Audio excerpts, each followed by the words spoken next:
And welcome to ETF Edge, your go-to place for everything exchange-traded funds. I'm your host, Bob Pisani, looking to stay in the market but protect against losses that might be caused by a recession. ETFs that provide protection against downside risk were one of the big winners in 2022, and they continue to attract investors in 2023. One particularly successful strategy has been buffered products, which offer participation in stocks or bonds and provide some level of downside protection as well. Graham Day is the Senior Vice President and Chief Investment Officer at Innovator ETFs. They pioneered the buffer product line and have just introduced a barrier ETF product line that seeks to provide income and a protective barrier against losses over specific holding periods. Also joining us today, Todd Stone, ETF and technical strategist at Strategist Securities. Graham, these products that allow investors to stay in the market but provide downside protection, they were big hits last year, but we got to educate the viewers about this. Just briefly explain how these buffered products work. Yeah, it's a great question, Bob. And really at the heart of these products, you get equity exposure, and in exchange for an upside cap, you receive a known level built-in buffer to hedge against downside losses. That's really it. You're trading unlimited upside in exchange for that known level of built-in buffers against loss. And again, with equities dropping in 2022, bonds dropping in 2022, it's all about risk management today. That's what these products offer. And we just put up a screen, PNOV. This is one of the buffer products. They protect against the first 15% of losses. There are other ones that you provide that are out there. But what happens the first 15%? You have no loss up to that, and what happens after that? So very simple, like you said, Bob. Downside buffer of 15% against the first 15% of losses. If the market were to drop 16% over a one-year period, you'd be buffered against the first 15% of losses and then take on that last 1% of downside. So market's down 16, you'd be down 1% with the power buffer ETFs. Okay, now we're going to talk about some other variations on this, but I want to bring you in, Todd. These products, they work great in an up market, or excuse me, in a down market or a sideways market, right. But you do give up some upside here if you're in an up market. So this is not some kind of like magic bullet protection against virtually everything. Of course, there's risks with any investment, and these, if the market were to go on a tear here, a 2021, a 2017, 2013 type year, you're going to lose it on the upside. Now, the counter to that, though, would be if you think about the last 5 years when these products launched, we had a 20% correction in 4Q 2018.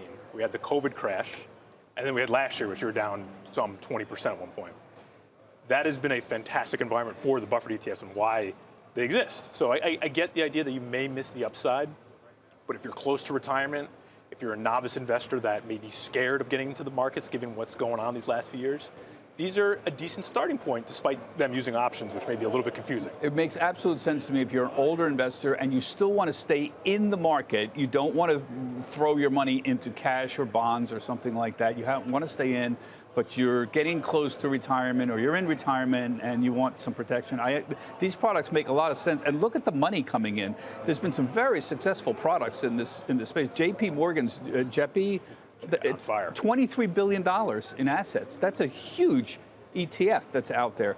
So you have low volatility stocks with that overlay covered call options, essentially. I see BlackRock. We mentioned last week, BlackRock is getting into this buffer ETF game. They just filed for 2 buffer defined outcome ETFs, aiming to cushion against the downside while also capping potential gains. So this is in the air. Maybe BlackRock's a little late to the party. But I think BlackRock filing for these adds credence to the category, right? You're talking about the biggest issuer stepping in, right? That's more competition for Innovator, but it definitely lends a hand to saying this is for real. And then, the other part of it, I think covered call, buffer ETFs, you can make the case that this is a new innovation, right? Innovation was the hot product a few years ago. Everyone followed Kathy Wood and her team. And now you're seeing covered call type strategies, option-related strategies to get that income through the equity market now. Graham, maybe we can have a little bit more about the products that you offer. So I had Bruce Bond on last year talking about the BALT, the Innovator Defined Wealth Shield, which tracks a return to the S&P 500 to a cap. Explain that to us briefly. There's a little bit of a bewildering variety of choices here that you're introducing to investors. Explain how this one works, the BALT. Well, Bob, our goal is to provide and equip advisors with an array of tools that can help them achieve their clients' return and risk objectives. BALT is a little different than our typical buffer ETFs. BALT provides an approximate 20% buffer every 3 months against the equity markets and has the upside potential attached to that as well. And what we've seen is because every time the market has corrected, the 20% buffer of BALT has really guarded investors against losses. And then when the market has had some upside recovery, investors have been able to participate in those gains. And so what we've had since we launched this product about 2 years ago is BALT has actually generated positive total returns despite the equity markets falling over that same time frame. So BALT is our most conservative defined outcome ETF, and it also has a shortened outcome period. And we find advisors using this as an easy way to tiptoe into the defined outcome space. Yeah, now you've got a new product that's launched last week, the Barrier ETF. So you've got this Barrier ETF product line. This one seeks to provide high income and a barrier against losses over a certain time period. Explain how these products work, because they just came out last week, right? That's right. That's right. So we're really excited about these products, Bob, because what we've sought to do here at Innovator since 2017 is to bring payoffs and payoff structures that have only been available in structured notes or insurance wrappers. We think bringing them in the ETF wrapper has a tremendous amount of value add for advisors and their clients. And so what barrier ETFs do is they're very similar to buffer ETFs. You have a known level of income that will be distributed over a 1-year outcome period. And you also have known levels of risk management that are also built into the product. And so you can see here 10, 20, 30, and 40% barriers against losses to the equity markets. It's a way for investors to diversify their income streams, take some credit risk off the table, take some interest rate risk off the table. 2022 was ugly for bonds. Advisors, investors, they're looking for ways to diversify. So let me put up one of these. Put up APRJ for me. I believe that's the 10% product. So here, the market, APRJ would be the symbol here. The market, there it is. We'd have to go down. No, that's the 30. I'm sorry, but the APRJ, you get the point. The market would have to go down 30% to lose anything, but it pays an income over the year in quarterly payments. Is that correct? That's right. So APRJ has an income distribution rate around 7.5%. And so you're right, Bob. If the market does not fall below that 30% barrier threshold, so over the next 1 year, if the equity markets don't fall more than 30%, you would essentially receive your principal at the end of the outcome period and the quarterly coupon payments. And so these are different. They don't need the equity markets to have positive returns in order for you to generate positive returns. If the market breaches that barrier, then you are down in line with the market. But the key is you will always receive those quarterly distribution payments. And again, borrowing from what we've done in the structured note world. Right. I want you to explain the difference here between the barrier and the buffer products, because you just said something important there. On that 30-year we just put up and on the 10-year, if you drop more than 10%, if you drop 11% on the 10% product, you then breach that, right? You're down 11%. So in the buffer products, it's different, right? It's important for people to understand what you're getting here. That's right. And Bob, it's all about the amount of risk that you're willing to take. And so with the buffers, if the market was down 11%, then a buffer investment would be down just 1% if you had a 10% buffer. With the barriers, you're buffered or you're protected against the first 10% of losses. But then if the market falls below that barrier, you're down 11%, but you still get the distribution rate. So if the distribution rate was 10% with the barrier, then on a total return basis, you'd only be down 1%. But again, buffers have more protection in place than barriers. And so you do not get the same levels of income that you can with the barriers. Barriers are what we have seen in the structured note space for a long period of time. It's what advisors are used to seeing. That's what we're doing, is bringing it and making it available in the ETF wrapper. Thank you for making the distinction there between the two, but it's a little bewildering, the variety of offerings here. How are you seeing advisors use these products right now? What are they doing with these products? Yeah, so we just launched them, Bob, but what we're seeing is advisors that have maybe used structured notes in the past and yield-focused notes, and using these ETFs because the ETF wrapper streamlines the operational efficiencies in their practice. It removes credit risk. There's daily liquidity. There's a lot of benefits that the ETF wrapper provides. But again, it's looking at what happened in 2022. And income is very important for advisors, but so is risk management. And when you have investment-grade corporate bonds losing 18, 19% on a total return basis in 2022, advisors are realizing that bonds aren't the safe haven that many thought they would be. Yeah. And so if you compare these with the fixed income, we think that it offers a tremendous amount of diversification benefits. It's Todd, it's everything he's saying makes sense, but it's a kind of a bewildering amount of products and confusing and hard to explain to people. Definitely. What do you give advice out to clients on the ETFs? That's your job. What do you tell people about these kinds of products? I think the end goal, it makes sense, right? It's defined. People like the brand name defined outcome, right? That makes sense. But an innovator, I think, does a great job on their website of explaining you need to make sure that you are involved on the first day of the reset, whether it's January, April, May, whatever it might be. And then also, don't get too scared of the word option. Right? I know the pros know what's going on here, but if you're a novice investor, understand that they're not doing anything too crazy, right? If that was the case, I don't think these products are gathering assets too much. And what I also think is really interesting from their product set, you have it on the S&P, but they have also released MSCI EM, small caps, NASDAQ 100. So you're getting a great product set from Innovator, and I'd be curious, as ETFs continue to grow and the options markets on other funds deepens, if they'll add more suites out there. Yeah. Well, the answer is if the money comes in, they will.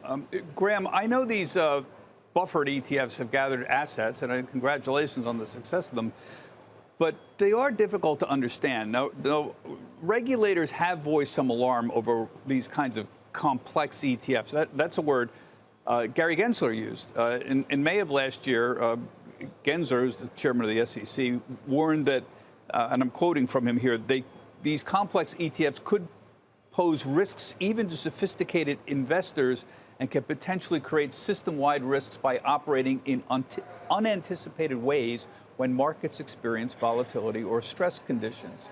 Is there any validity to these concerns? How do you respond to those comments? And again, this was done May of last year.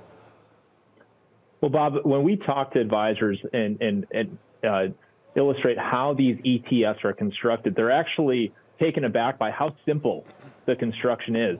With the buffer ETFs, we're holding a portfolio of 4 to 5 options on the S&P 500 ETF, on the NASDAQ 100 ETF. And once those options are bought, the portfolio is fixed for the remainder of the outcome period. We are not touching any of the options. That's what gives the defined outcome for investors. And so we think it's somewhat ironic that these products, which we've had in the market for 5 years, they've delivered exactly what they said they were going to do. And when you look at the down markets, the buffer ETFs have done what they should. They've buffered investors against downside losses. These are risk management tools. These aren't trading tools. These are for advisors to put in a strategic allocation, whether it's on the equity side, whether they're underweight fixed income, they can use these products in that sleeve as well. And so again, yes, they're options, and you can dig into them if you want, but at the end of the day, these are very simple. Basket of 4 or 5 options. They're set for the entirety of the outcome period. We don't actively manage the portfolio at all. Yeah, you know, I have differences of opinion with Gary Gensler, but there have been concerns voiced about complex products, and I don't just mean buffered products or defined outcome, but leverage and inverse ETFs, for example. Do any of these, should there be any regulation? There are some people who argue that these kinds of complex ETFs should actually be separate from, you know, plain vanilla ETFs, for example, because of potential risks around them. Are there potential risks? Does this make any sense, or is Gensler just sort of going overboard on this? I don't necessarily think overboard, but I do believe some of these products need better labeling, whether that's through brokerage sites or whatnot. Just understand that if you're buying a leveraged product, it resets every day. And so just because the S&P goes up 30 in 1 year, doesn't mean you're going to get triple that return. They are more expensive. If they're an ETN, you know, they can be taxed differently. So I do believe something needs to be done rather than calling ETFs that you'd find in a Vanguard fund. The average viewer cannot wrap their head around the daily reset. I mean, it literally makes your head explode when you try to explain a daily reset to people. And then wait a minute, I'm not getting 3 times inverse oil ETF. It's not, if I hold it for a month, I don't get 3 times. It depends on what's happening on a daily basis. And that is literally why makes their head explode. Yeah, that's exactly why something so complex, I think, does need a layer of additional scrutiny. Yeah. I want to ask you, you do something a little unusual. You provide ETF research to institutions. This guy is one of the few that does this out here. Why isn't there more traditional institutional research for ETFs? I mean, everyone is obsessed with macro research, but nobody's covering ETFs. And Strategics, you're one of the few ones that are actually in that space. This was the idea behind why we wanted to produce this content for our clients. And I think it's maybe a historical bias. We've been so used to macro research and single stock research, right? Buys, sells, hold on all these securities that are out there. And ETFs have kind of just been there on the side, looked at as passive investments, cheap, transparent, whatnot.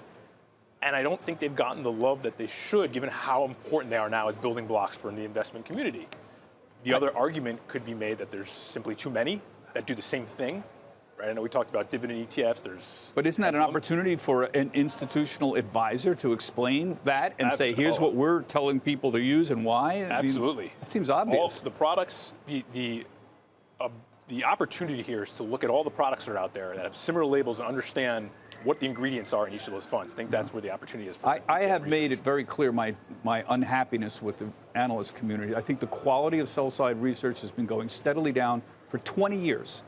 And it's very alarming because there are companies that desperately, small cap companies, that desperately need coverage, don't have it, and we need more. And yet we can't figure out a way to pay analysts. Europe has basically eliminated soft dollars, can't pay them. We don't know how to pay them anymore. And so there's more need. There's less quality and higher need.